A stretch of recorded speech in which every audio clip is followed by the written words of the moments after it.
All right, this is Dan Meehan for Fight News Australia, and today we have UFC and Rizin veteran Damien Beatdown Brown, who's here to talk all things Beatdown Promotions. Damien, how are you? I'm good, man. How you going? Yeah, good, good. Thanks for stopping by. Oh, that's all right. Thanks for having me. No worries, anytime.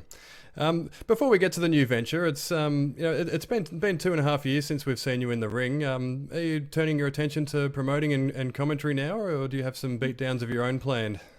No, I still got some tread on the tires, mate. I actually had a fight offer. It just didn't really work out. It was really bad timing for a whole ton of reasons. The I guess like the length of the camp they offered was like short notice. Like you said, it's been 2.5 years. You know, and I'd like to go back to Japan and fight. It doesn't make any business sense for me to fight here in Australia. I've got a lot of things going on with the gym and commentating and now the promotion and family and whatnot. And it just doesn't, putting a whole camp in here for what the regional fighters are getting paid, it's like bad business kind of thing. I'm past the stage of just testing my skill set. I want to fight. I want to fight against the best. And if I can't do that, then I don't want to do it. So yeah, that's basically where I was at. And so I just sort of stuck COVID out, and now travel's opening up to Japan again. So I think they've got internationals for the first time since COVID started on the 16th and 17th, I think it is. The cards over Easter weekend, and in April. So that's the first time. So that's a few weeks away. So kind of hoping that I can get something booked in June, July. Obviously not July 9. So, but if we can get something booked around then that'd be pretty good. I definitely want to fight again. I got a lot of stuff going on inside, and I still feel like I've got that. So I got the burn still, the fire inside the belly, and I guess like one of my coaches said to me, if you don't feel like hurting people, don't fight.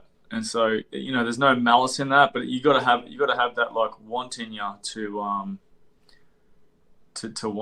to once the cage door shuts, you got to want to actually cause pain to someone, to a degree. So I still got that, and I still feel like I can compete against the best, especially the best that Japan has to offer. And so I'm definitely looking forward to maybe heading back there. So we'll see how that pans out. Awesome. It sounds like you, as you mentioned there, you have a lot on your plate at the moment. Do you sort of stay in training sort of full time ish, or are you sort of mostly teaching and commentating and doing other things at the moment? Oh man, I train 6 days a week still. So I train over at Team Compton, and I still do some training, jiu-jitsu and stuff with Dan Higgins. So I still train out of his gym, his dojo, and obviously I train out of my own as well. So I don't just coach and teach. I do a lot of training with my own students. So I'll spar with my students, wrestle, grapple with my students. So I train every morning, mid-morning, 4 days a week. Train Saturdays, and then I do some other stuff on Thursdays and Sundays. So I keep busy, and essentially all it is like changing the diet a little bit and increasing my cardio. So like doing those extra sessions that burn the calories and get you back in shape. So, all I really am is like 8 to 10 weeks away. Give me 8 to 10 weeks notice, and I just I jump on the bike at 8 o'clock at night when everyone's in bed, and I get that extra work in that I always used to get in. That's all I really used to do anyway. I've worked my whole career.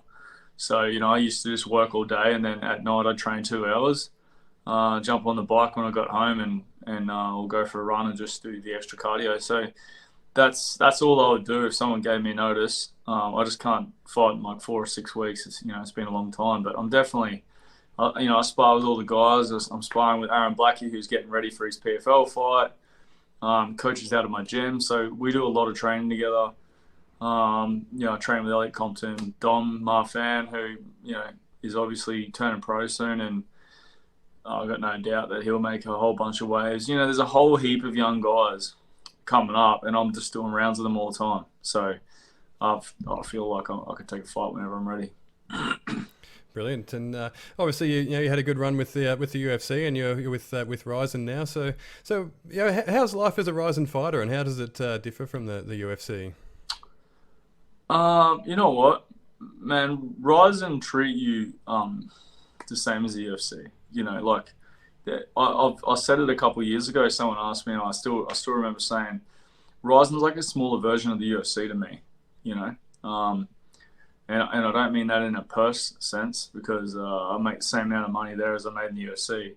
I mean it in a like when you turn up, the hospitality that they, how they treat you, how they, look after you, how they do their media week, all that sort, like everything they do is the same as the UFC. Signing posters, like you do everything exactly the same. It's just on a smaller scale.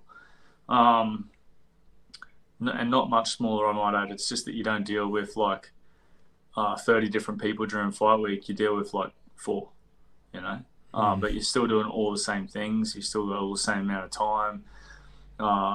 In fact, their like weigh-in day is crazy. Like, you weigh in and then you've got to go to, and that's at the hotel, and then you got to go to ceremonials, which is like a big event in Japan. Like MMA in Japan is like going to a wrestling event. It's like a big deal. There's a whole heap of stuff to do on one particular day. But I love it. I would most definitely be happy to finish my career in Japan. Fantastic. Well, of course, we're here to talk about Beatdown Promotions, and tell me this, like, why become a promoter during the COVID era? What's sort of driven you down this track? Oh, look, man, I think a lot of people have held an MMA promotion in North Brisbane. I make no secret about it. I'm not out to challenge Eternal, to be the best promotion in the country. Those guys can have that. I just feel like I've got a gap in the market in my area, and I feel like North Brisbane mixed martial arts fans deserve an event that's not a $70 taxi each way.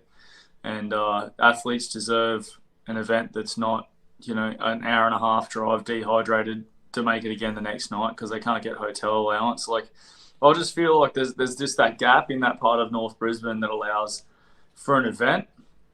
And the Eaton's Hill Hotel is where we're going to host it. And it's like arguably one of the best pubs and hotel venues in the country. They hold a whole range of music festivals and high-level bands. Like, they had Grinspoon there last weekend. Like, it's a massive venue. I think that is another reason why not a lot of people go there. But I feel like we can make it work. I feel like, a lot of other people will look for a venue that's got 1,000 seats, or 1,200 seats. This doesn't have that. So, I believe that we can provide a VIP experience, essentially. So it's a little bit smaller. So I expect that it will sell out, especially with the main event that I'm going to drop at the end of this interview with you. Nice.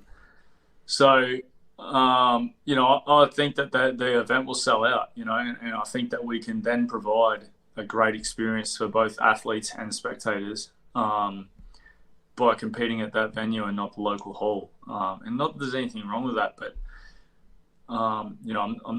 I just feel like there's a gap there and we can fill it. Absolutely, and you mentioned when we were chatting the other day that that the sort of the fighter treatment and opportunities was something that was going to be a priority for your new promotion. So can you tell us a little bit about what that entails and what you feel you need to achieve there?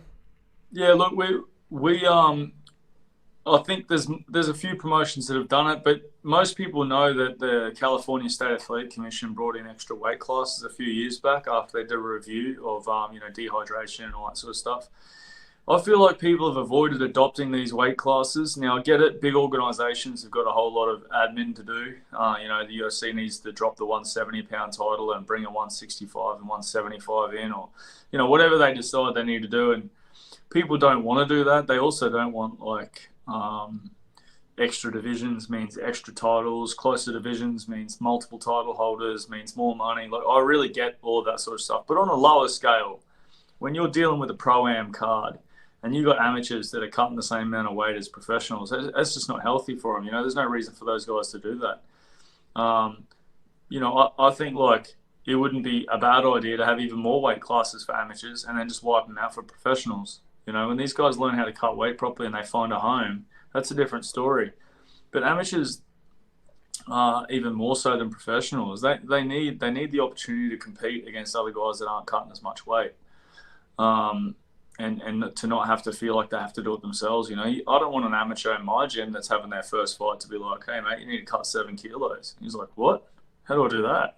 Well, there's plenty of people out there that don't have a coach that can help them do that, or the network and resources to help them do it. So what we're going to provide as a promotion is we're going to introduce those weight classes. So we'll have, I had an atom weight contact me recently. So let's just say we're going to have 105.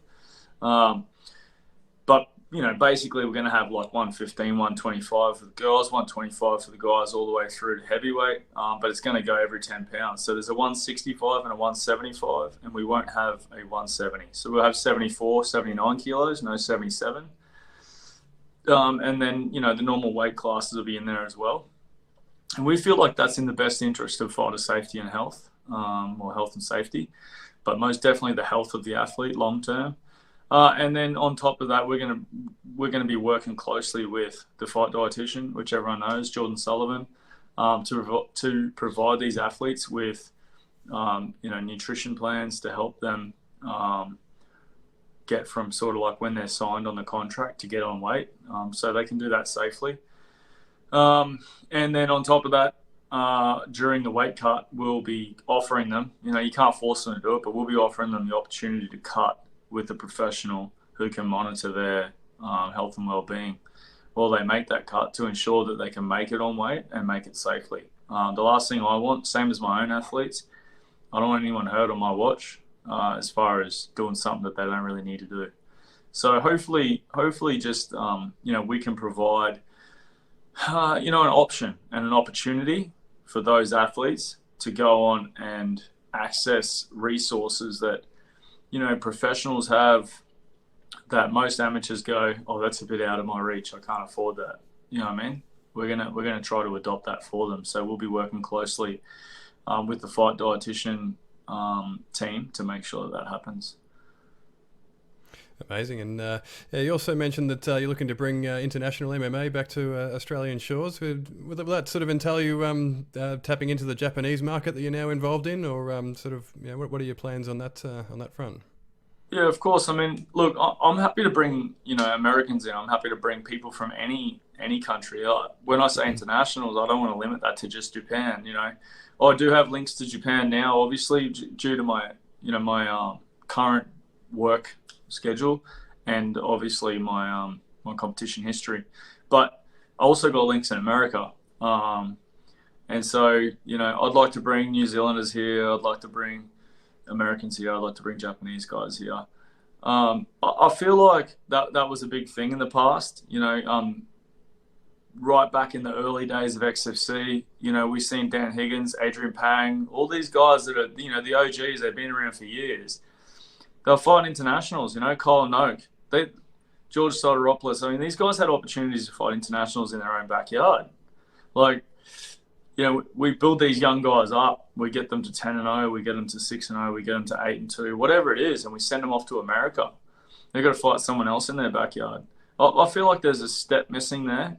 Now, I'm not going to pretend that I can bring 10 internationals in on one card to fight 10 Australians. That's not feasible, and that's not really how business works. But I'd like to provide some of these young guys that have an opportunity to headline a card and fight an international athlete in their own backyard. So then they get that experience of the next level athlete, essentially. The nerves of fighting someone that's not Australian, because fighting someone in Australia, let's be honest, so you can get a bit of confidence out of that if you feel like you're the best in the country. But you need to believe that you're the best in the world to fight someone from overseas, even if they're terrible. So it just gives these guys an opportunity to fight international athletes in their own backyard. And I feel like that's the step that's missing between building them up and sending them off. And I mentioned a few names there, including my own coach, Dan Higgins, but there's other guys like Alex Volkanovski. He was in Thailand for years. back and forth from Thailand to Australia. He's fighting internationals. Before he got to the UFC, when he got to the UFC, boom, he's on a 7-fight tear and winning the belt. He's not the only one. Rob Whittaker went overseas. He experienced it. In fact, Rob Whittaker's only loss for a long period of time was in Legend FC against a Korean. And he traveled to Asia, fought someone from Asia, not necessarily in their own backyard, because he fought, I believe, in Macau against someone from South Korea. And so, but that's like, you need to experience these things before you get to the big show. And I think that we'd like to provide that opportunity, along with providing the opportunity to internationals to travel to Australia. So I think there's a lot that, if you're into promoting for the financial aspect, you would avoid that. That's definitely an unnecessary cost. If you're into promoting because you want to provide better opportunities for athletes, don't get me wrong, you need to make money, you know what I mean? But if you had the choice to run a better show, provide a VIP experience for fans and athletes, and make sure that they're healthier, happier, and they get good opportunities, then I think that it's worth, the sacrifice a little bit to make sure these guys get that. I got it. I also think there's things I didn't get, and I feel like I feel like that these guys can get more out of the sport, and I can provide that. Absolutely, and one thing that we've discussed internally here at Fight News Australia is that an element that hurts the local scene is the fact that fighters typically don't return here to fight once they've sort of been in the larger promotions. And you touched on it yourself, sort of the lack of a suitable purse or the opportunities for someone who's been to those big leagues. But there's obviously a whole range of reasons for it. But is it something that you feel that we can address as a sort of on the local scene? Yeah, I think let's put it this way, if you've got a UFC veteran says I want $7,000 to fight, and you go, oh, you're too dear, that's okay. But if you're making $30,000 off a show and you had a choice to make 25, like, wouldn't you give that guy an opportunity to rebuild himself? Pay him a little bit extra. I feel like there's not a whole lot of money in promoting. I get that people say that all the time, but this sport's getting bigger. We see some fight promotions around. They've got some big sponsors. We're just starting out, and I hope that at some point we'll have that, and we'll have the opportunity to pay those guys to fight here. I think that the other problem for promoters that comes with those guys is they might want $5,000 or $6,000 or $7,000 to fight in Australia, and their value is based on their past achievements and the risk. So the risk to them is, I have a UFC veteran name, and if I go and lose to the guy from Central Coast MMA or Absolute MMA or whatever it is, like Scrappy MMA, they're like good gyms with good level guys. Like, we just seen Eternal on the weekend. Their main event, like, he was nothing short of impressive, like UFC level stuff. But he doesn't have a name. He's still a nobody outside of Australia. So it's like, if I took, they're totally different weight classes, but say I take Anton Zafir and I go, hey man, you want to fight this guy from Absolute? And Anton goes, oh, that guy wants my name, so I want to get paid for it. That guy goes, I'm not fighting a UFC veteran, so I want to get paid for it. Now you've got two guys that want $5,000. That's where the fight can't be afforded right there. And that comes down to the athletes a little bit. I think, and this is what I did in my career, is opportunity needs to be worth more than money.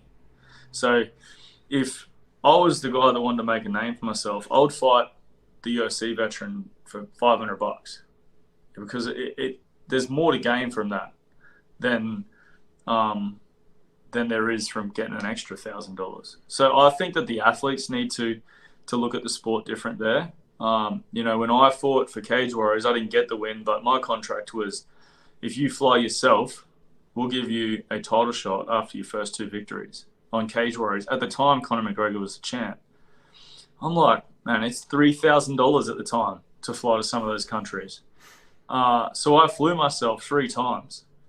And so to me, it's like, to me, the value in that was the opportunity and not the money. So I think that athletes need to look at things a little bit different. Had I have won those two, then I get a title shot. It's like I didn't win them. It's okay. Like that was my path, but I think the opportunity was worth it. But most people don't look at it like that. Most people just look at it as like, well, that guy's up here and I'm down here, so I want money. And because this guy wants me, so he can get a win. And it's just like this back and forth thing. So I just think that their view on it is a bit mixed up.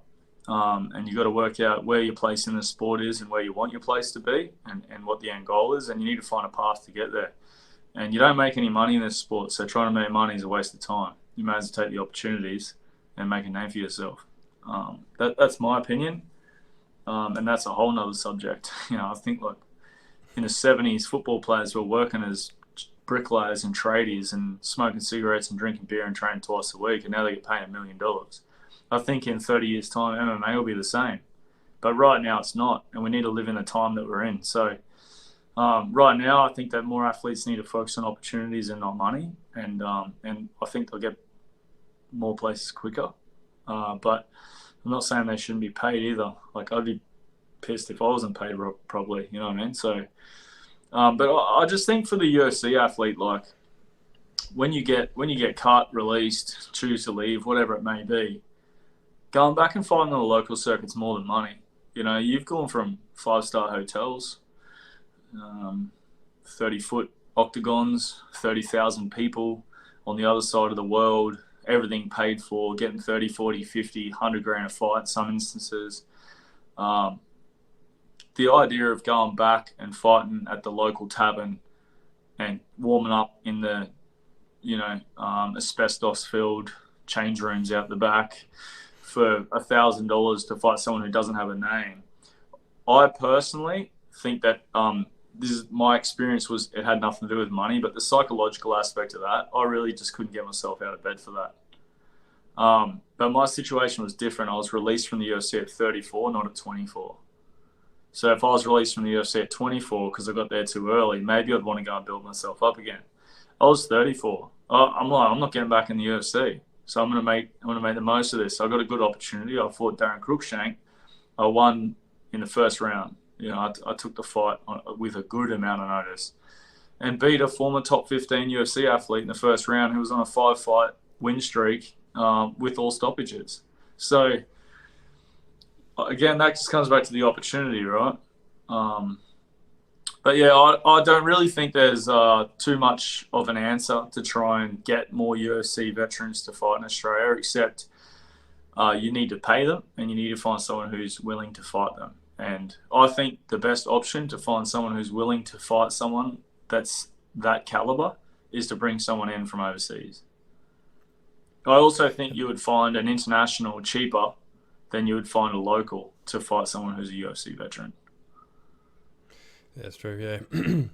All right, Damien, I'm sure you've learned many lessons across your career, and so what have you picked up along the way that you feel that you'll be able to apply now that you're sitting on the other side of the fence as the promoter? Look, I feel like I have an understanding of what an athlete wants.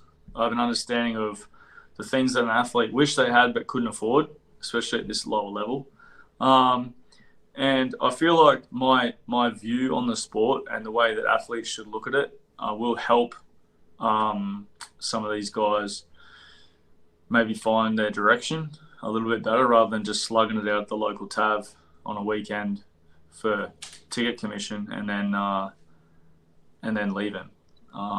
So yeah, I think that my son's just walking in the room. Oh, go get some clothes on. No. Yeah. I'm coming for my clothes. No, get some clothes on. Please come on. No, quick, come on, I'm on a video here. Go get some clothes on. And then you can come back. Anyway, that's a new one. Normally I'm getting coffee or something in my interviews. But yeah, so I just think that I just think that my experience will provide an opportunity for athletes to feed off of that and to get something that they haven't had before, whether it's something as little as a dietitian for 8 weeks or a strength and conditioning program that comes with your contract. It's something that other promoters wouldn't think about. And I also feel like there's a part of me that's, I understand business, and I understand that it needs to be profitable in order to be maintainable. And I want to be around for a long time, not for one show. But I'm also willing to sacrifice, and make the margin smaller for the opportunities to be better for athletes. And I honestly believe that that'll be good for some athletes around here. Brilliant. And we know that promotions, they always start from humble beginnings typically, but what's the ultimate goal for you? Where would you like Beatdown Promotions to get to? Oh man, it's crazy. When I first started my fight career, I was just slugging it out like everyone else. And then I went 6-0 and I thought, oh, maybe I can make something of it. And that's where the goal came from. When I started my gym, I thought, oh, it'd be nice to get enough members to pay the bills and just coach a few people and keep training, and that was the goal. And now I've gone from 300 squares to 700 inside 2 years, and I've got hundreds of members, and fighters as well. And now I guess like when I start my fight promotion, the goal is to get through the first show, and then I'd like to book the next one or the next 4. So 1 more at the end of this year and 3 next year. So I get through the first one, I'll go, oh yep, cool, we can sustain this, and we're going to do it over 4 more shows in the next 12 months. And then, once we get through those, hopefully, we build ourselves up, and we've had 5 successful shows by the end of next year, and then we'll just see where it takes us. Like I said, I don't want to be competition for someone that's doing national shows in every major city, but I do want to be the most successful promoter in the Brisbane region, and I do want to have the best show in Brisbane. And I will have the best show in Brisbane, and I will provide the athletes with the best opportunities they've had in Brisbane. Awesome. Well, speaking of that first show, as you mentioned there, it looks to be on the 9th of July at the Eaton's Hill Hotel. So, what can we expect from Beatdown Promotions 1? So we're looking for an opponent, but we can expect that our main event, or at least the Australian part of our main event, will be a 65-fight Muay Thai veteran, arguably one of the best in Australia, former 1 Super Series, top 5 athlete. Elliot Compton is going to be making his transition to MMA, and he'll be our one half of our main event. And right now we're looking for an opponent for him. That's proven rather difficult to get. And once we get it, then we'll announce it. So there's my son. Once we get it, we'll announce it. And but yeah, Elliot Compton's going to be making his transition to MMA, and he's going to be doing that on Beatdown Promotions on July 9. And I would expect that the tickets will sell out fast, and have already started selling out fast, including half of our corporate seating is gone. So I hope that people jump on that pretty quick, so they can get tickets at beatdownpromotions.com.au. And I expect that we'll have a couple extra big names. We're working on a few things at the moment, but again, it comes back to providing opportunities. So you can expect that whatever we put on, we'll be providing opportunities for athletes to go on to bigger things, or to build themselves to go on to bigger things at some point. And that's all I really care about. I just want to help people become whatever it is that they set their goal to become. Awesome. Well, Damien, before I let you go, do you have any sponsors or anyone you'd like to shout out? I'll hand the reins over to you. Yeah, of course. So Beatdown Promotions is definitely going to be brought to you by Roster and Carlisle Rogers Lawyers. So they're our major sponsor for the event, and we're very grateful that they jumped on board from the onset.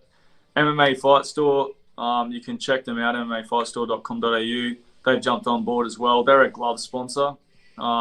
And then, of course, we've got some bout sponsors for the event. So we've got Trainer HQ, business coaching specialists. Obviously, for anyone that knows them, they coach mostly in the fitness industry, but they do coach a lot of different business owners. Oh, man, we got heaps. We got Two Breezy Air Conditioning. They're in Brisbane. They do air conditioning installations and stuff. We've got Watt Realty, who's a real estate agent up here. He's jumped on board. Awesome guys. Q State Electrical, and Astute Annaly, who's a finance broker. They do commercial, residential, and vehicle loans. So all Please stop talking that loud. Oh, okay, yeah, I'll stop talking that loud. Sorry, guys, got in trouble for talking too loud. Yeah, that's right. But yeah, so we've got a range of sponsors already who have jumped on board, and we're very excited that they have provided us an opportunity to launch our first show and to do it successfully off the bat. And we hope that we'll do their commitment justice, and they'll be around for a long time. But anyone that jumps on board a new product should be applauded, and we're very thankful for that. And hopefully anyone that watches this interview at least jumps on and checks them out. So we're working on a few others as well. So hopefully we'll have another big one in the next couple of days. Awesome. Well, Damien, thank you so much for taking the time, and we're looking forward to seeing what you've got in store with Beatdown Promotions. No worries, man. Thanks for that. I really appreciate it.